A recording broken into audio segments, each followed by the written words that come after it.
శ్రీ గురుభ్యో నమః. ప్రేక్షకులందరికీ సదానందగిరిగా మీకు కాస్త ఈ కట్టె పరిచయమే. ఈ పరిచయం అయ్యేదానికి మూల పురుషులు కొన్ని ఏళ్ల క్రితం నన్ను లోకానికి పరిచయం చేసిన వారు శ్రీ రవిశాస్త్రి గారు. అప్పటి నుంచి అప్పుడప్పుడు ఎప్పుడు వచ్చినా పోయినా ఆయనతో ఇంటర్వ్యూ లాంటివి మళ్ళీ ఈ లోకంలో ఈ కట్టె పడింది. అట్లా ఆయనతో కాస్త అనుబంధం ఉన్నప్పుడు ఆయనలోని ఇంకొక కోణం బయటపడింది. దాదాపు ఒక 7 ఏళ్లుగా నిర్విరామంగా ప్రయత్నం చేస్తూ తాను ఎంతమందిని ఇంటర్వ్యూ చేశారో ఆ జ్ఞానము, తనకు దేవుడిచ్చిన సహజ జ్ఞానము, పూర్వజన్మ సుకృతం, ఆయన గురుగారైనటువంటి శ్రీ రామకృష్ణ గారి యొక్క అనుగ్రహంతో 7 ఏళ్లుగా అనేక ప్రయత్నాలు చేసి ఒక అద్భుతమైనటువంటి పుస్తక రాజ్యాన్ని ఆ మహానుభావుడు రాయటం, దాన్ని మొట్టమొదటగా చదివే భాగ్యం, ఇంకా అది బుక్ రూపానికి రాకముందే చదివే భాగ్యం రావడమే కాక దానికి కాస్తంత ముందు మాట రాసేంత సాహసాన్ని, అవకాశాన్ని ఆ మహానుభావుడు మాకు కల్పించాడు. ఈ కట్టె అనేక పుస్తకాలు అనేక మంది రాసింది చదువుతూనే ఉంటుంది. ఇప్పుడు సాధకులు ఇంట్రెస్ట్ అందరికీ పెరిగింది. అనేక రకమైనటువంటి ఆధ్యాత్మిక సాధనాలు ఉన్నాయి. ఏ సాధనకైనా శ్వాస నియంత్రణ అనేది అతి ముఖ్యమైన సబ్జెక్ట్.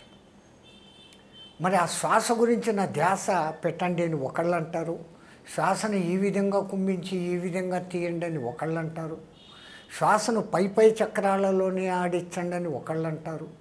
అందరూ శ్వాస అంటున్నారే కానీ ఈ శ్వాస పూర్వోత్తరాలేంటి, వేదంలో దాన్ని ఎక్కడ చెప్పబడింది, ఉపనిషత్తులలో దాని గురించి ఏముంది, సంహితలలో ఏముంది, గొప్ప గొప్ప మహానుభావులు ఎవరు ఏ విధంగా శ్వాసను నిర్వచనాలు చెప్పారు, ప్రామాణికంగా చెప్పడమే కాకుండా నాకు అత్యద్భుతంగా నచ్చింది. మేమందరూ ఎక్కడ పోయినా కానీ శ్వాసను సరిగ్గా తీస్తే మీ నాడులు 72,000 నాడులు శుద్ధి అయితే బాగా రికార్డెడ్గా చెప్తాం.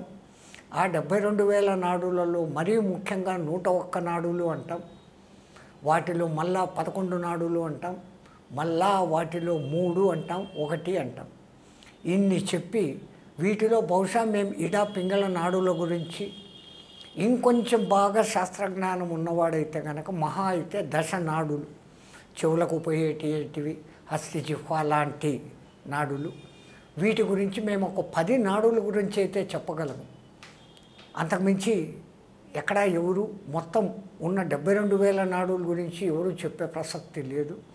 ఆ 72,000 నాడులు ఏ చక్రానికి ఎన్ని అనుసంధానమై ఉన్నాయన్న సంగతిని, అన్నిటికన్నా ముఖ్యంగా ఈ 101 నాడులు వాటి యొక్క పేర్లు, వాటికున్న ఉపనాడులు, ఒక్కొక్క చోట ఒక్కొక్కళ్ళు కోట్ చేసిన వివిధ పేర్లు, ఇంత వివరంగా ఆ మహానుభావుడు దాంట్లో రాశాడు. అది మాకు బాగా నచ్చింది. ఇది నచ్చడం ఒకటే కాదు, ఇది లోకానికంతా ఏ సాధన చేసేవాళ్ళైనా, క్రియాయోగస్తులు కావచ్చు, కుండలిని యోగస్తులు కావచ్చు, హఠయోగం చేసేవాళ్ళు కావచ్చు, క్రియాయోగము, ఆ తర్వాత సుషుమ్న నాడీ ధ్యాన యోగులు, ఒక్కళ్ళు వీళ్ళు వాళ్ళు అని కాదు, వాళ్లకు తాము పీల్చి వదులుతున్న ఈ శ్వాసను గురించిన సమగ్ర సమాచారాన్ని ఇంతవరకు ఎక్కడ ఒక్క గ్రంథంలో కూడా పరిపూర్ణంగా శ్వాస గురించి ఆది అంతాలు ఎక్కడా చెప్పబడలేదు.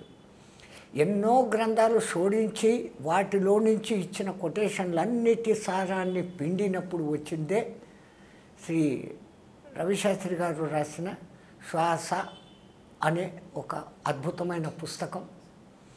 ఇది 7 ఏళ్ళు ఆయన శ్రమపడి తెలుగులో రాశారు. మా విన్నపం అది ఇంగ్లీష్లోను హిందీలోను కూడా ట్రాన్స్లేట్ కావాలని, తద్వారా ఇది విశ్వవ్యాప్తం కావాలని. ఇంకొక తమాషా విషయం పంచుకోవాలా, దీంట్లో ఈ ఉపాధి కూడా కొంచెం కారణమైంది. ఆయన 6 అధ్యాయాలతో మొదట ఉపనిషత్తులు ఏం చెప్తున్నాయన్న సంగతితో మొదలుపెట్టి 6వ అధ్యాయం వచ్చేసరికి ఈ నాడులు, వ్యవస్థ మొదలైనటి అన్నిటికీ లింకులు చెప్తూ అక్కడికి ఆపారు. ఈ ఉపాధికి సడన్గా అనిపించింది, ఇది శాశ్వత రామాయణంలాగా ఉండిపోవాలంటే రామాయణం 7 కాండలు స్వామి, మీరు 6తోనే పూర్తి చేశారు, ఎలాగైనా ఇంకొకటి దీనికి కలపండి అని అంటే దాన్ని ఇప్పుడు 7 కాండాలుగా మార్చి ఆ రామాయణం ఎంత చిరస్థాయిగా లోకంలో ఉండిపోతుందో సాధకులైన అందరికీ ఇది ఆ విధంగా ఉపయోగపడే విధంగా 7 కాండాలతో ప్రతి ఒక్క సాధకులు దాన్ని తీసుకొని చదివి ఆ పుస్తకాన్ని ఇంకో 10 మందికి అందించి ప్రతి సాధకుడు ఉత్కృష్ట స్థాయికి పోవాలని కోరుకుంటూ జై శ్రీమన్నారాయణ.